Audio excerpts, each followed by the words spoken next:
6ix9ine was on Impulsive, which is big for Logan. Why have you put flop? Because his album flopped. Oh yeah. What? Yeah. 50K is a flop, man. It flopped for him because he is one of the biggest artists in the world. And he came back as if he was going to outsell everybody. But so this is the argument I had. If you sold 50,000 albums, is it a flop? No. But I'm not 6ix9ine. But then you're not looking at it as an object, like you're looking at it as a relative thing. Yeah, whereas I don't think it technically right, is. so what I'll say is I guarantee the cost production of what went into that album would have been more than 50K worth of sales. Really? Yeah. I don't know music money, so. I mean, he got... What was his feature on one of the tracks? Nicki Minaj. I reckon Nicki Minaj... Right, okay. Let's just work this out, maths, right? 50,000 sales, okay. How much money do you reckon that would generate? As I said, I have absolutely no idea. So keep in mind, it's no longer like you can't put 50,000 times $10 because that album doesn't. You don't get all that $10, and it's all streaming now. But let's just say for a fact that 50,000 times $10, right? Okay. 500K. Yeah. Nicki Minaj's features used to cost more than 500K. Could still do. Realistically, she could charge more than 500K, right? That's the album sales. That doesn't include singles sales. Nah, it's all chopped up into one. How? Because, like, for example, that video getting 400 million views. Yeah. That isn't part of that 500K. I don't know how it works in terms of a song that came out 3 weeks ago versus the album, but I know that, like, you know, the streams from that song, if that song was on the album, which it probably was, right? Yeah. Those streams would count as the weekly sales for the first week. Like, for example, if you the way you're saying, you know, him owning 500,000, Gooba is on 568 million. Yeah. So let's just say 500 million. Yeah. That's on 500 million views, and it's on like even a $1 CPM. That one video alone on YouTube is earning the same amount as that album. Yeah, true. But I mean, I'm not saying that, like, my point more is that I'm pretty sure, like, they would think that, they would look at this and be like, crap. Yeah. Like, we've failed here, you know? I get that. I mean, didn't JJ do, like... Tutu is only on 61 million, by the way. Oh, wow. Did JJ do, like, ridiculous...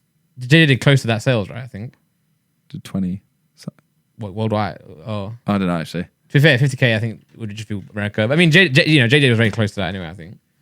Damn, that Bebe song. 1.1 billion. Oh my God. Damn. 6ix9ine, Nicki Minaj, Murder Beats, Fifi, 918 million. That was a success. But his recent ones didn't seem to follow that up. Only one did. The Gooba. Right. Like, okay. 600 million is still. Yeah, it's weird, man. I don't know. Like, I mean, I think 50K is a flop for 6ix9ine. I get your point. I just think, I don't know. It depends if you look at it as relative or not. Did you hear the album as well? I haven't heard it yet. It's trash. Really? It's so do you like 6ix9ine's music though? Like, have you liked Gooba, Tutu? Yeah, I mean, I don't hate on it, but it's not my cup of tea. But I thought they were good songs. I thought they had a purpose. Yeah. The album is trash. Okay. I'll give it a listen. Yeah. I'll let you know next week. Yeah. But yeah, he went on Impulsive. I can't believe he actually, like, 6ix9ine is on Impulsive. That's sick for Logan. So Logan did a video, which a separate video for his main channel. Yeah. Where he basically explains the whole 6ix9ine situation, and he's in a car and he gets a call from his manager, and he's like, "Oh, I've got you this guy for Impulsive. He's called Tekashi 6ix9ine." And they're just sat there going, "No way." Yeah. Like, no, this is a troll. And turns out they do have him. Oh my God. But the day they're about to film it, 6ix9ine FaceTimes Logan, and he says, "Oh, I've had to go. I'm like, I can't do it." And Logan and Mike are just like start shouting and stuff. And Mike's made a huge thing of he's slated 6ix9ine for ages. Yeah. So he's a bit like, "Oh, I want to sit down with him and I want to grill him on these questions." Yeah. And I don't want you, Logan, or I think it was George was the other one on there. Right. He's like, "I don't want either of you to kiss his ass." Yeah. I don't want to sit here and hear you guys say, "Oh, 6ix9ine, yeah, you've changed music, done this, Yeah, done I this." do rate that about Mike. And so then 6ix9ine ends up flying back just to do Impulsive, I think. Wow. A couple of weeks later or Sick. a week later. And I've watched most of the clips. He actually comes across as quite like a calm guy. He has a few bolts loose, Okay. a few screws loose. Yeah. But most of what he's saying is it's not. I mean, it's not reasonable. He's still a bit of a loony. I mean, look at him. But yeah, they say, oh, why did you do these things? Why have you done all this, etc., etc.? And he starts saying, oh, it's because I thought rap was real. So when people talk about, shoot, like when he says, oh, shots, yeah, he's actually saying, oh, everything I rap about, I've done. Right. And he's very obsessed with Meek Mills. Yeah. He's because he says he raps about shooting and stuff. What did he go to jail for? He went to jail for 6 months because he did a wheelie in the street while he was on probation. Yeah. And then he comes back out and he starts rapping about how he's done this and this and this. And he's like, do you think he really does that? And I was actually sat there thinking, how am I kind of agreeing with 6ix9ine? Yeah, I mean, there's definitely parts of that. I mean, I remember, Clips, Pusha T. Yeah. Like they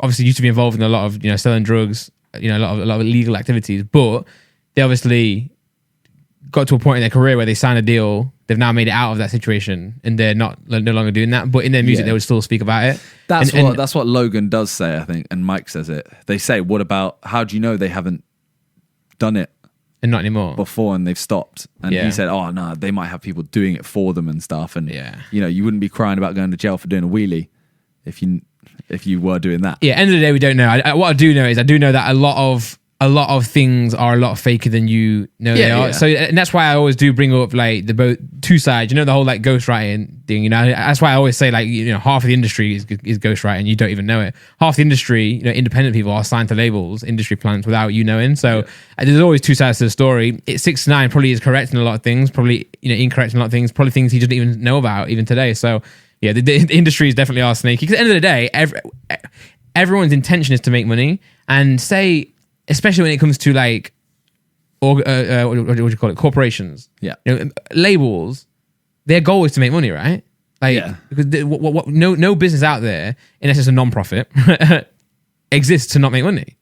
The whole point is to like, right, we're gonna, if we can get 6ix9ine at number one, we'll do that. If Meek Mill rapping about, shooting this, shooting that gets us to number one, we want you to do that. True. So like, the motivation is always money. So when it comes to collectives. The other one he mentioned, the other thing that I actually did find kind of interesting was they're saying, oh, like, why do you do this? Yeah. Like, and he says, oh, I'm literally just being me. And he says how everyone's always got a problem with him, which he causes his own problems, 100%. Yeah. But he speaks about how, because he was close with XXX, and I was about to say Pop Smoke, yeah. Pop Smoke, I was about to say Smoke Pop. No. Yeah, and their comments were always, "Oh, where were the security?" kind of thing. And he rolls around with security, and everyone says, "Why is he rolling around with security?" Yeah. And his whole point is basically, X didn't do much wrong, if you know what I mean, and he still ended up getting shot, and it was in his own hometown, or his area, kind of thing. Yeah. So he says, "I've got security with me. If it's gonna happen, it's gonna happen anyway."